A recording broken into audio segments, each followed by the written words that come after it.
2014 armed robbery, possession of a knife or a firearm during a conviction. All right. And that's my case, Your Honor.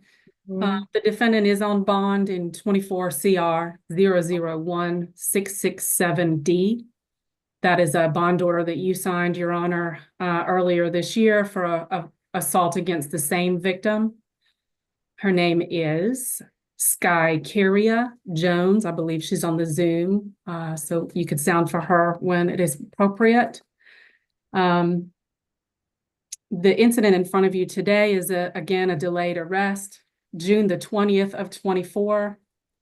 His open case is from an arrest in April. Again, that was believe a March incident on the same victim, so a delayed arrest. As is similar with many of our family violence cases, when people are in crisis, they call the police for help. There's a warrant issued, the defendant has fled the scene, and police go about their business. Defendants usually come home and they have to figure out what life looks like after a police report has been made and crisis situation starts to shift, and we get back into the honeymoon period. So in front of you is a young man who was arrested following a report in June, the second report of this year. The report actually was made by the manager of the property at the location 961 DeSoto Street. At right before 7 a.m. on the 20th, police responded in reference to a call that there was a wanted person at the location. They saw the defendant walking with the victim. He had an active warrant. Actually, he was arrested just recently. And so when they responded and got him, this call had come in. He obstructed. There's a count of obstruction from the 31st or the 30th, Your Honor. But the initial charge in this case is for simple battery. Video footage was obtained. The manager at the location where they live in front of number 10 reported that they saw a verbal dispute and watched as this defendant struck the victim in the face so hard that the chair she was sitting in, she fell out of the chair and her hair came undone. Police reviewed the video footage and obtained a warrant for the defendant. The victim reported that they lived together. She said there'd been no prior incidences, but obviously that was not true because he was out on bond for just recently assaulting her. So a active warrant was issued and police were called to report that this young man was wanted and he was seen at the location. They responded and saw him walking with the victim. He was ordered to the ground repeatedly. He refused those directives. When police did get a hold of him to try to cuff him, he came out of his sweater and tried to flee on foot, pulling away from police. That's the basis for the obstruction. The allegations in the open case are that the defendant slapped the same victim with an open hand. He snatched her phone from her, and when he slapped her, he struck her, causing a big scratch on her face. So he currently has a $1,500 pretrial SOB bond for that open case that he's now in violation of. He's ordered to have no contact and to stay away from 961 DeSoto. We did speak to the victim on this case, Your Honor, Mrs. Jones, Skykeria. That's Skykeria. She reported that they don't live together any longer and they share no children, that the incident location is her residence. And he used to live with her, so he no longer does. So he shouldn't have a problem staying away from that location. She is now saying she was never struck in the face. She was just mushed in the face and she was never injured. And she's had noticed that her lease is going to be terminated as a result of this incident. It sounds like the people at the location are tired of the behavior. She did acknowledge that there's an open case from a prior incident and that he's been ordered to have no contact and stay away.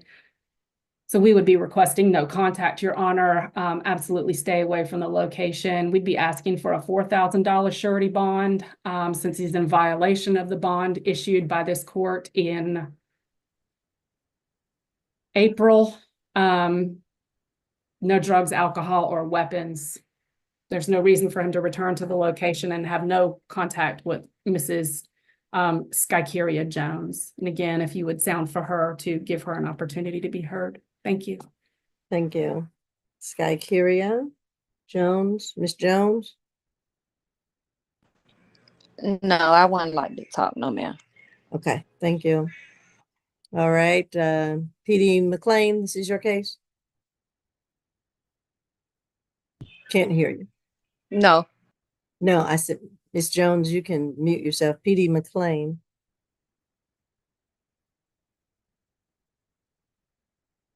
Can't hear you. I can't hear you. Can you say I'm it not again? speaking to you, Ms. Jones. Please mute yourself. I'm not speaking to you. I just, TD McLean, I not just you, had, Ms. Jones. Okay. I just had to get rid of the chat screen so I could tap the unmute. Sorry. Oh, okay. Your Honor, he would ask the court to consider a signature bond. We understand the state's arguments about the previous matter, and it is what it is on that. This did occur back on June the 20th, and I don't know that if he was surprised, because I don't know if anybody had told him there was a warrant out for him. It was a matter of, it was the apartment people who reported it. And I don't know that either the alleged victim nor the defendant knew that there was a report made. So then on a later date, July 31st, that's when the arrest happened with the attendant obstruction charge. The phrasing used in that is that he grabbed him and he was wriggling out of the sweater. He used the term wrestled away. And I thought, wrestled might be a little strong for a word, but he was wriggling out of his sweater and backing away. Not so much, I don't know that he was in a position to run, but then he effected the arrest by simply grabbing him, adjusting his grip, and throwing him down. So that was the obstruction charge, Your Honor. He does work. He was working construction before. He is looking for another job right now. He's also been referred for his GED classes and is determined to get his GED. So he's ambitious in improving his skills. He can stay away. He has local brother, sister, mom.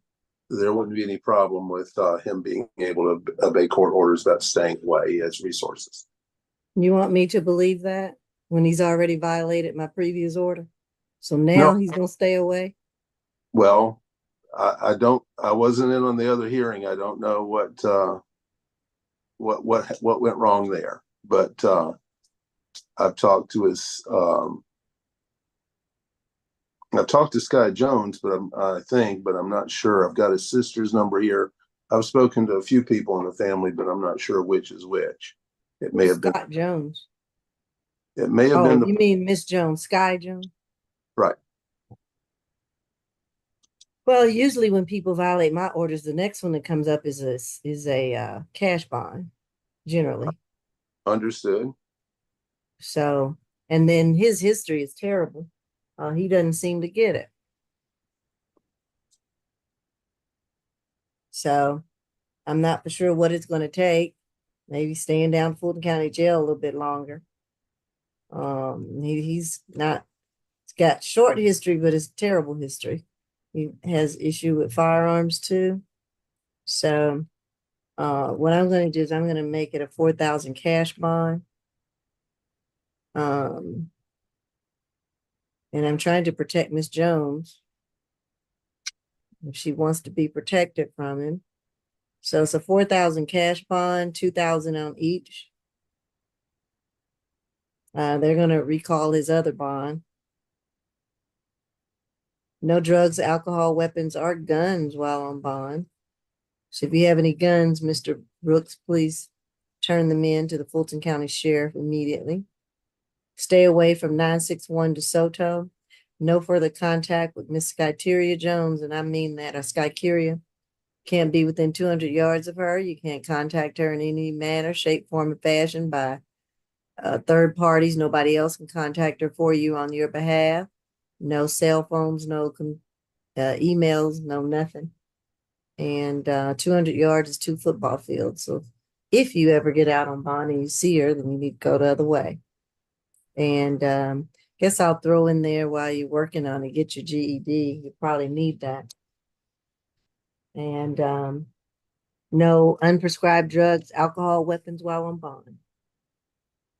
That's Judge, the ruling of the court. Yes, ma'am. excuse me, Judge, his other case that the bond's going to revoke on, he already has a court date in front of Judge Airline, a jury trial on October the 4th. That's on case number 24 CR 001667D. That's on Oh, he has a October jury 4th. trial date? Yeah, it's a jury trial date already scheduled for that case. The one that you gave the bond on, that you're about to revoke. Oh, that one. Okay. Yeah, I was just letting you know. So you asked me both of to the cases change the together on cash to a SAP. surety because it's not gonna matter anyway? Yeah, I just want to let you know, just in case y'all try to place both of the cases on the same SAP calendar. It's already scheduled for trial. State, so that's what I would do, change this cash to a surety and then they'll put him on the same calendar.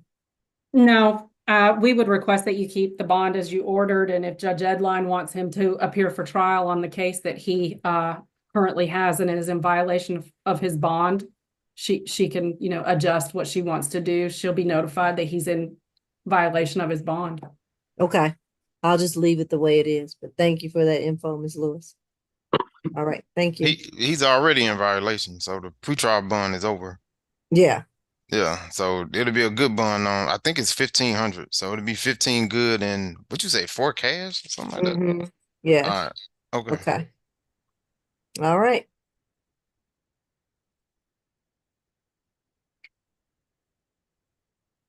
That's it.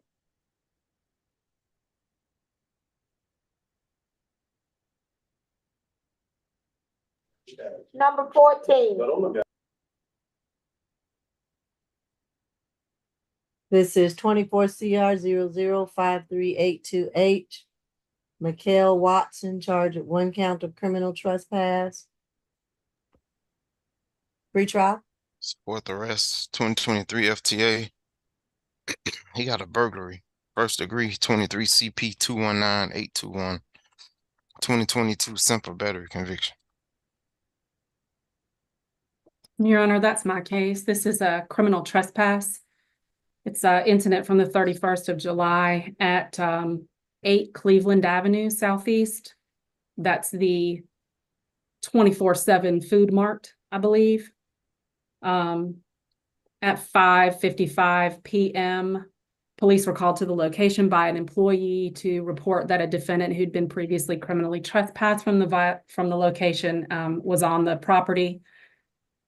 Police responded and saw the defendant outside the store. He was detained and they confirmed that he was the person who'd received a trespass warning on June the 2nd of 2024. He does have a simple battery conviction from this year and an open burglary case in felony court, Your Honor. We would ask for a $1,000 surety bond and to stay away from the location, no drugs, alcohol, or weapons. Okay, PD McLean, this is your case? Yes, Your Honor. Our argument for a signature bond consideration would be based on the simplicity of the facts, and that upon a reading of the police report in detail, he did cooperate a whole lot with the police. He said he wanted to speak to the police, and it was he who gave the police the date and the information to find the previous warning. So apparently he does understand now that he shall stay away. So it's his cooperation with the police. I would emphasize, along with it is not egregious in terms of he was hanging around, although that was a violation of the warning. And the person came outside and said, you can't be here.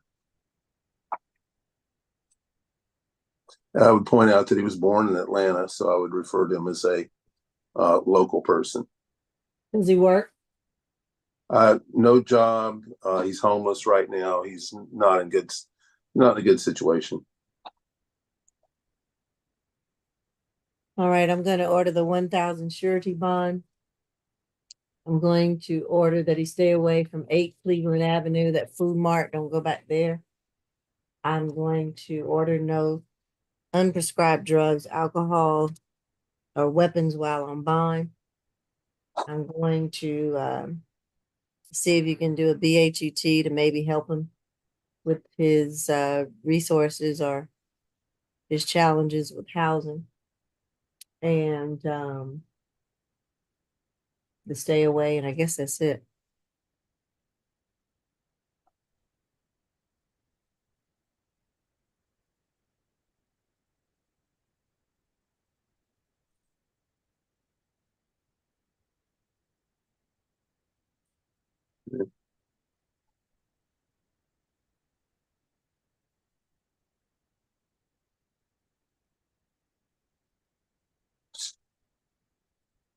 Which case is this?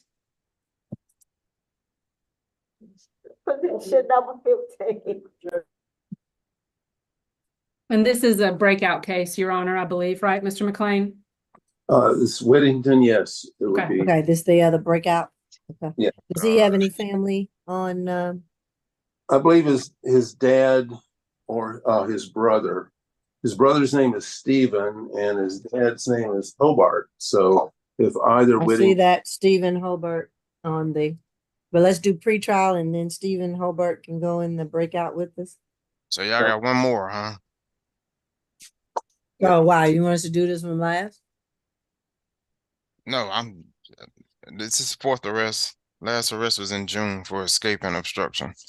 Felony obstruction, that is. That's out of Muskogee County. Entering auto with intent to commit theft or a felony. Got an open burglary, first degree in Muskogee. That's all.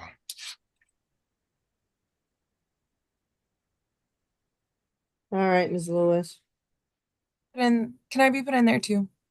Oh, yes. Mhm.